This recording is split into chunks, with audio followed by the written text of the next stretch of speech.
Bienvenidos a Inversión y Desarrollo. El día de hoy abordaremos el tema productos alimenticios y cosméticos en Guatemala. Y para ello nos acompaña Emilio Manjón, que es de la Fundación de Centros de Servicios Cristianos y Chicach.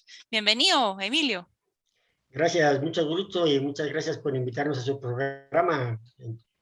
Gracias por acompañarnos. Hablando un poco antes de la entrevista, Emilio, decíamos de que la realidad guatemalteca ha ido cambiando. Cuéntanos ustedes que han estado también en los departamentos, ¿cómo es esa realidad tanto en Ciudad de Guatemala como en los departamentos? Nuestro análisis desde hace tiempo como fundación es que Guatemala tiene dos realidades muy contrastadas en términos de población. La vida y la realidad del campo rural de las poblaciones indígenas de Guatemala es totalmente otro mundo comparado con las zonas urbanas. Y lo vemos en necesidades, en demandas, en realidades, en problemáticas, también en recursos. Por ejemplo, el área rural de Guatemala sigue siendo un área con un gran potencial y por eso duele cuando uno escucha noticias de que seguimos siendo un país con tanto problema de desnutrición, con tanto problema de migración en estos momentos, con tantos problemas de empobrecimiento, cuando hay un gran recurso en las áreas rurales del país. Sin embargo, la inversión no está en el campo y por eso tenemos esos contrastes, ¿verdad?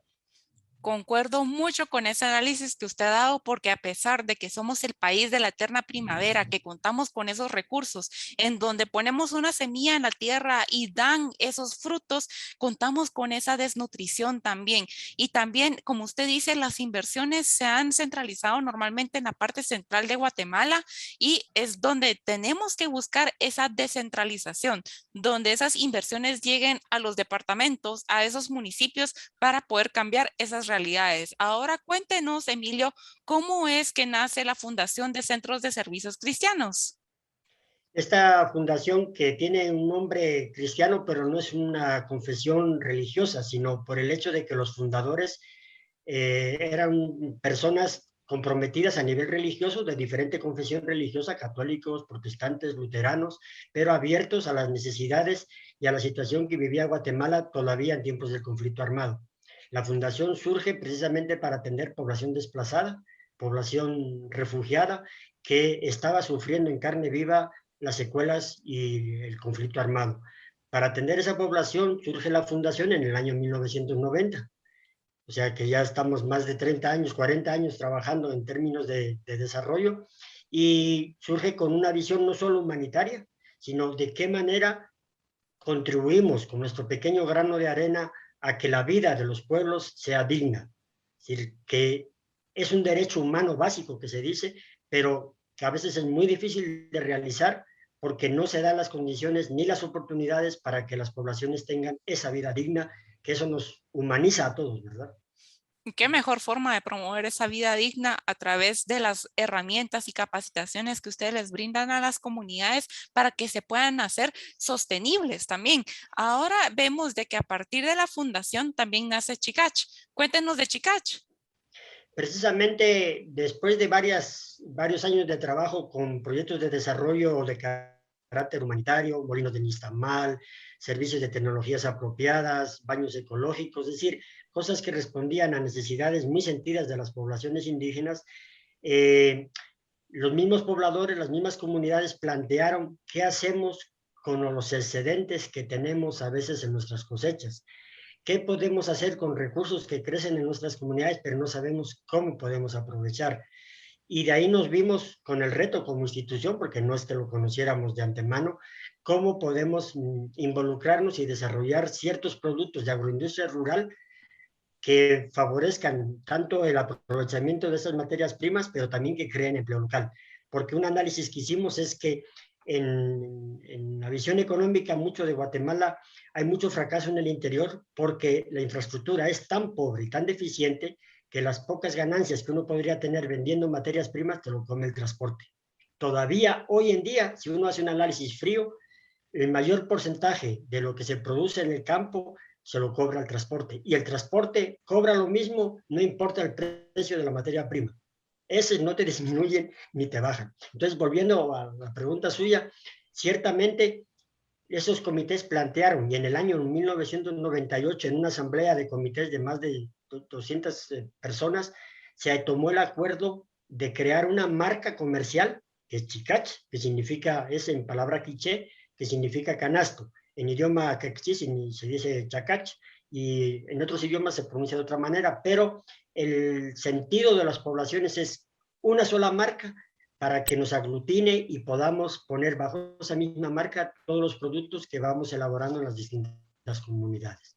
Ese es el origen de Chicach, y de ahí se empezó pues poco a poco a ir desarrollando, como dándole una figura también. Desde el principio se sabía que como fundación no podríamos tener actividades lucrativas, productivas, en el sentido de que pues por régimen tributarios y demás es diferente una institución de desarrollo a lo que es una empresa. Entonces, desde el principio también los comités estaban claros que esa marca Chicat había que cobijarla, y así está actualmente, bajo una denominación comercial. Interesante porque a partir de la producción de esos cultivos se da un valor agregado, se da esa manufactura para crear productos diferentes que son comercializados. Cuéntenos de esos productos que ustedes promueven en la tienda de Chicach. Bueno, el primer producto, y que todavía sigue siendo estrella en el sentido de que cubre muchos objetivos, es el amaranto. Cuando empezamos como Chicat, uno de los productos que estábamos desarrollando en la fundación por temas de seguridad alimentaria era cómo las comunidades que viven en los Cuchumatanes, porque atendíamos comunidades en los Cuchumatanes a 3.500 metros de altura con esos fríos que hay ahí en los Cuchumatanes, de qué manera se puede diversificar la alimentación de esta población que solo tenía ovejas para su alimentación, y que el maíz y los frijoles y otras verduras las tenían que cultivar a 1.000 metros menos de altitud, por el hecho de que a 3.500 metros solo ovejas había. Entonces, el amaranto lo encontramos con otras instituciones en esos años, prácticamente en el año 2000, como una alternativa que pudieras ayudar a estas familias a suplir un poco temas de nutrición. Y de ahí empezamos a desarrollar el amaranto y su procesamiento. Y de hecho después, en la zona de Nevaj, se creó, porque estamos hablando en los Cuchumatanes, en el área de Ixil, se creó el primer centro de agroindustria para procesamiento del amaranto. Hasta el día de hoy, otras comunidades se han ido sumando y siguen siendo un alimento que ellas consumen, y prácticamente la mitad o un poco más es lo que venden a sus asociaciones para la comercialización. Interesante porque el amaranto es un producto muy versátil que se puede utilizar de diferentes formas para hacer atoles, harinas, y también tiene varias bondades en tema de hierro y vitaminas que ayudan a la desnutrición y también a la anemia, tengo entendido.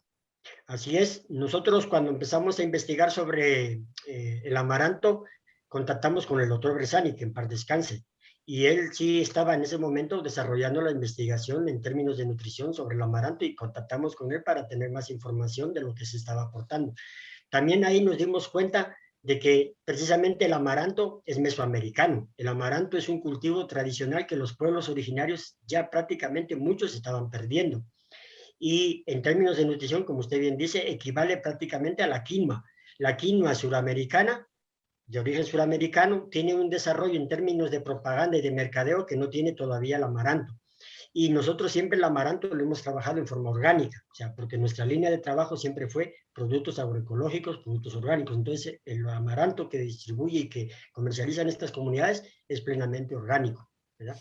Y la gran riqueza que tiene el amaranto es precisamente es nuestro, crece desde casi el nivel del mar hasta 3.500 metros de altura, podemos tener diferentes variedades, es muy rico en aminoácidos, y el ser humano aprovechamos el 95% de lo que consumimos del amaranto, sí, no deja desperdicio. Por algo la NASA lo tiene entre sus alimentos para los astronautas, porque si aquí es un problema los baños, para la NASA los astronautas es otro problema diferente, ¿verdad? Completamente. Y es muy interesante porque con el amaranto ustedes están cubriendo también la parte de seguridad alimentaria con las comunidades, y su excedente es el que se comercializa. Ahora cuéntanos, Emilio, esas herramientas que ustedes le brindan a los productores, ¿cómo los están capacitando para generar ese desarrollo sostenible? Bueno, en términos de capacitación siempre es un reto, ¿verdad? Nunca es suficiente. Nos llevó mucho tiempo y lleva mucho tiempo capacitar, por ejemplo, en temas de contabilidad básica, en temas de una administración básica, porque ellos manejan sus centros de desarrollo, sus pequeñas agroindustrias, ellos las manejan, cómo las hacen sostenibles, cómo no se comen las pocas ganancias que hay, porque también se manejan precios justos, se le paga bastante bien al productor, los costos de los productos los hemos ido elaborando producto por producto, esa es una tarea que me toca a mí, siempre me tocó a mí, de ir elaborando con ellos los costos, cuánto nos cuesta producir un amaranto en Nevaj o en Alta Verapaz o en el Quiché y de qué manera lo vamos a vender, qué precio le vamos a poner para que alcance para el centro productor, pero también para que alcance al pequeño productor, que es el que aporta el trabajo y demás, y que también después sea un precio asequible, que el cliente no lo vea como un producto de lujo que dice, bueno, esto solo lo puede comprar alguien que tiene dinero, ¿verdad? Sino que pues una persona que quiera alimentarse bien puede comprar una bolsa de amaranto. Sí, completamente. Y qué bueno que le brindan también esas herramientas financieras para que ellos puedan ver el costo y cuánto puede ser la ganancia, porque muchas veces la realidad de estas comunidades es que solo llegan a cierto grado educacional, ¿verdad? Entonces ahí llega esa faltante de números en donde ellos ya con estas herramientas pueden establecerse mejor con ello y pueden generar mayores éxitos a través de esos resultados, ¿verdad? Ahora con el Y tema del así es. empoderamiento de la mujer, ¿cómo están promoviendo ese empoderamiento para poder sobrepasar estas barreras, estos paradigmas y hacer de que la mujer pueda salir adelante y también sea económicamente sostenible? Bueno, desde el inicio como fundación, siempre el punto de partida fue la comunidad. En la realidad de los pueblos indígenas, desde mi experiencia, y conozco bastante muchas comunidades, las poblaciones en general trabajan como comunidad y eso significa donde cada sexo tiene un rol. El hombre tiene un papel, la mujer tiene un papel, los jóvenes tienen un papel, los niños tienen un papel y lo que se trata es que dentro de la comunidad todos desarrollen ese papel. En ese sentido, como fundación, nunca tuvimos como sí se privilegió y se tuvo en cuenta siempre el papel de la mujer, pero no se hacían proyectos específicos para mujeres, sino se hacían proyectos para la comunidad, donde participa la mujer y participa el hombre. Lo que sucedió, y eso cabalmente es muy manifiesto en el tema del amaranto, el hombre tradicionalmente sigue con sus cultivos tradicionales. En el pueblo quiché, pues su maíz, su frijol, incluso se van a la costa. En el pueblo quechí, pues el hombre trabaja el cardamomo, trabaja el café, trabaja siempre la milpa, los granos básicos. Entonces, ¿quién asumió el cultivo del cardamomo? La mujer. Entonces, la mujer quechí se encontró con que empezó a tener una fuente de ingreso que antes no tenía, porque la venta del amaranto a su centro lo recibe la mujer. Y entonces la mujer empezó a tener un fondo que ya no tenía que pedirle a su marido. Y eso le permitió a la mujer dar pasos que uno, pues se ven sencillos, pero el que la mujer pudiera comprar su corte cada año, porque no siempre podían comprar su corte. En la tradición quechí, el corte de la mujer que ya usó pasa a las hijas pequeñas. Ahorita se ve mucha mujer quechí, muchos niños, niñas quechís que ya no tienen corte, y eso significa que la mujer, su mamá, no pudo pasarle ese año el corte porque no pudo comprar un corte nuevo. Desde esos detalles uno aprecia lo que significaba después poderse arreglar, por ejemplo, la dentadura, poderse arreglar los dientes, que algo que pues, podemos considerar como muy normal, pero en esas condiciones de carencias es sumamente difícil tener recursos para ello, ¿verdad? Y en las reuniones no es lo mismo decir, estoy esperando a ver qué dicen los hombres, que las mujeres decidiendo, vamos a sembrar tanto amaranto, vamos a trabajarlo así, y el hombre cuando se necesita que ayude, pues vaya, ayuda. No es que sea como tareas separadas, pero sí es el hecho de que quién dirige un cultivo y quién dirige otro cultivo. Y en el amaranto fue muy claro, ¿verdad? Muy, muy clave. También en temas de cultivos de plantas medicinales, plantas culinarias, la mujer absorbe eso porque el hombre ya estaba ocupado en otras cosas. Entonces ahí se va un complemento familiar muy interesante en términos económicos, en términos de desarrollo de la misma familia, de lo que se platica cuando uno está con ellos, cuando platican de sus cosas, de sus cultivos, de lo que hace cada quien. Ahí uno ve la vida de lo que lleva cada uno y cómo se busca un equilibrio, ¿verdad? Que no siempre es perfecto, o sea, siempre hay cosas que no son acordes, ¿verdad? Qué bueno ver entonces ese empoderamiento y desarrollo de la mujer en donde vemos que también son un ejemplo para sus hijas y van cambiando sus hábitos y ya se vuelve la hija se vuelve una mujer más empoderada con más oportunidades de crecimiento. Vamos a un corte y luego continuamos con inversión y desarrollo.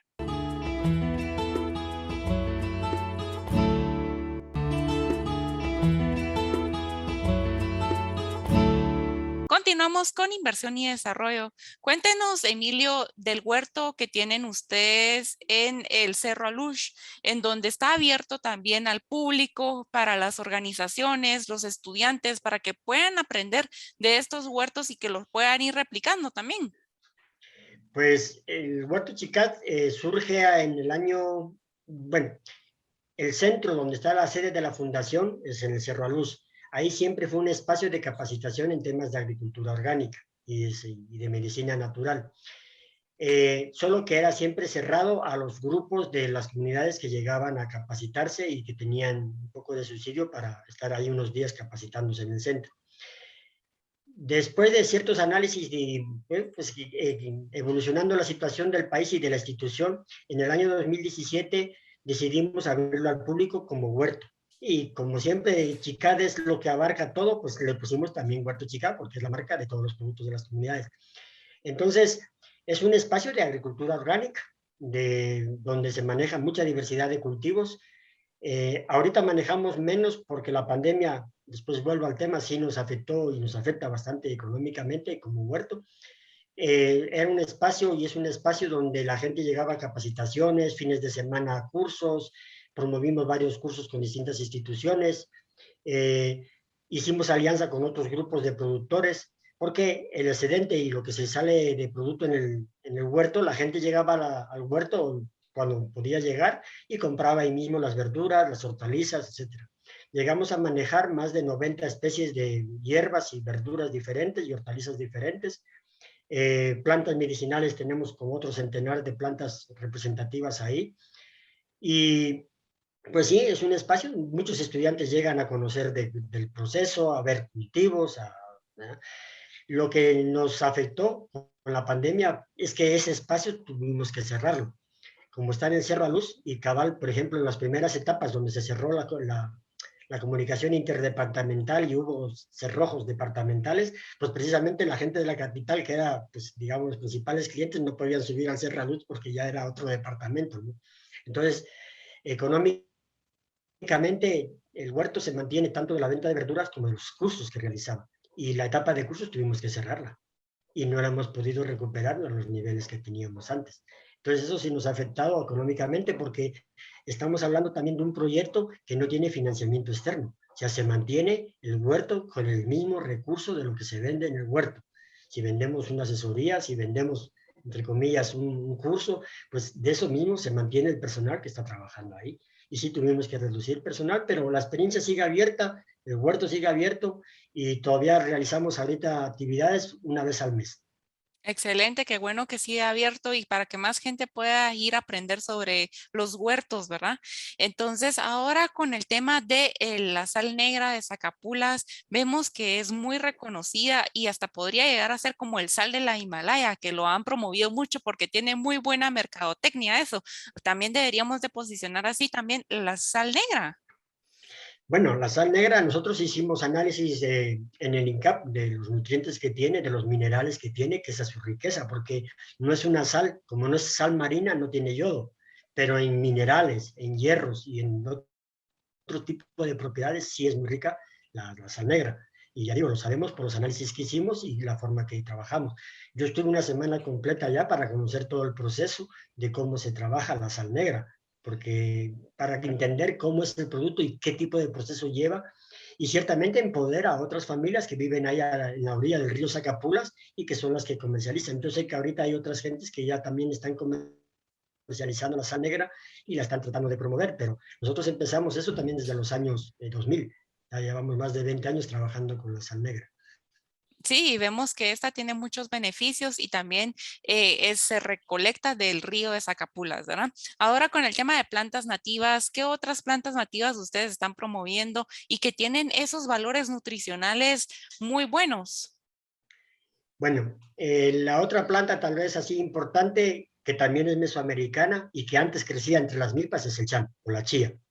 El chan no es un cereal, ¿verdad? Pero es una hierba, es una salvia, y además de que es medicinal, el chan para las poblaciones que no tienen acceso a pescado, dicho así sencillamente, es la mejor fuente de omega 3, ¿verdad? Entonces, no es como algunos aceites por ahí hacen su propaganda, no voy a decir nombres, pero la mejor planta que tiene un equilibrio de aceite de omega 6 y de omega 3 es el chan, junto con la linaza. Entonces, dicho en forma sencilla, el chan es la planta que limpia todo nuestro sistema circulatorio. Y ahorita que hay tanto problema con la COVID y post-COVID, el chan se debiera usar prácticamente en todas las familias como un uso que se hacía antes, que era convertirlo, mezclarlo simplemente con una limonada y tomarlo con una simple limonada, ¿verdad? O tenerlo con un vaso de agua y simplemente se toma con un vaso de agua, se deja un rato ahí para que suelte su mucílago y de ahí se ingiere, ¿verdad?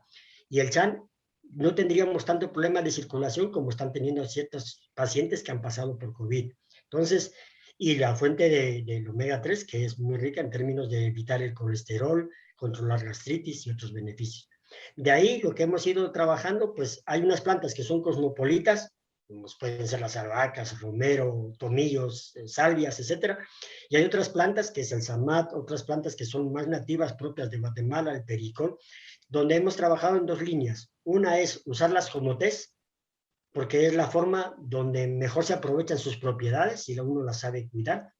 Y lo otro es desarrollar la línea de aromaterapia. Chicat, desde hace muchos años, elaboró y tiene unos pequeños centros de destilación donde precisamente se elaboran y se obtienen aceites esenciales que después sirven para toda esta línea de medicina natural en aromaterapia.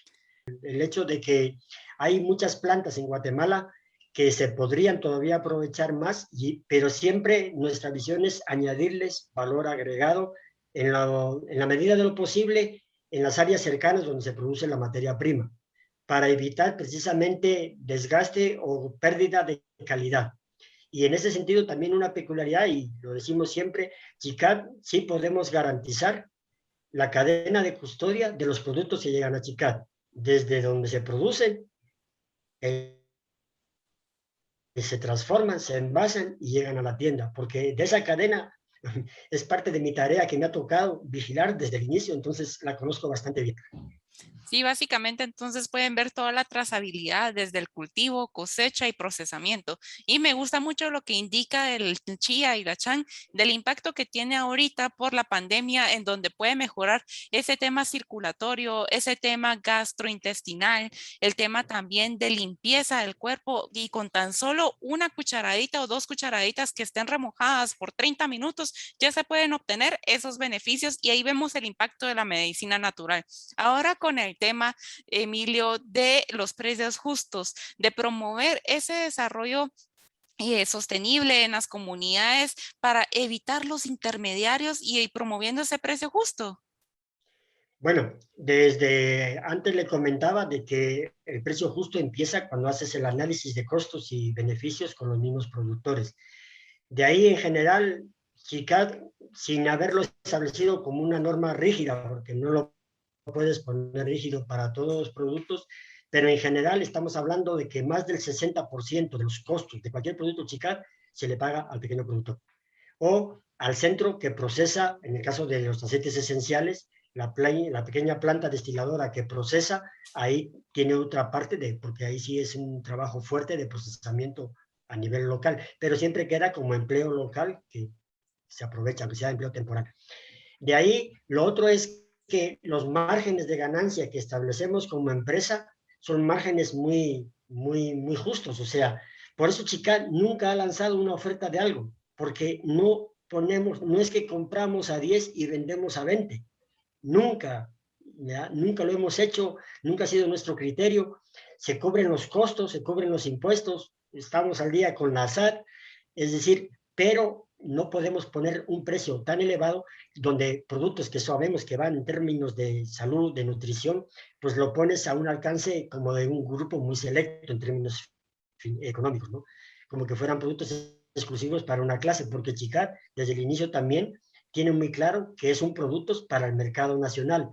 Siempre nos hemos hecho esta pregunta: ¿cómo es posible que Guatemala, con tan buenos productos, pensemos que cuando tenemos, valga la redundancia, un buen producto es para vender afuera? Y nosotros que nos quedamos con lo de segunda, tercera o cuarta categoría, no. nosotros tenemos el derecho como población, como cualquier población, a tener un producto de calidad en nuestra mesa, no importa la condición que tengamos.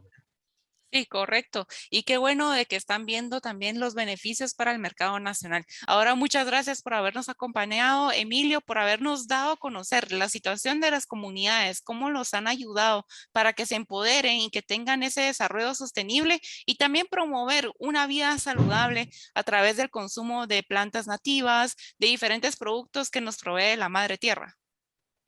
Sí, gracias a ustedes también por este espacio, ¿verdad? Esperamos que seguir contribuyendo y dando nuestro granito de arena, porque como decía yo al inicio, CICAD es una iniciativa pequeña, no es una empresa grande. Muchas gracias por habernos compartido entonces en Inversión y Desarrollo y a ustedes amigos, nos vemos la próxima semana con un programa tan interesante como el día de hoy. Tan lleno de vida, me siento orgulloso de ti cuando pienso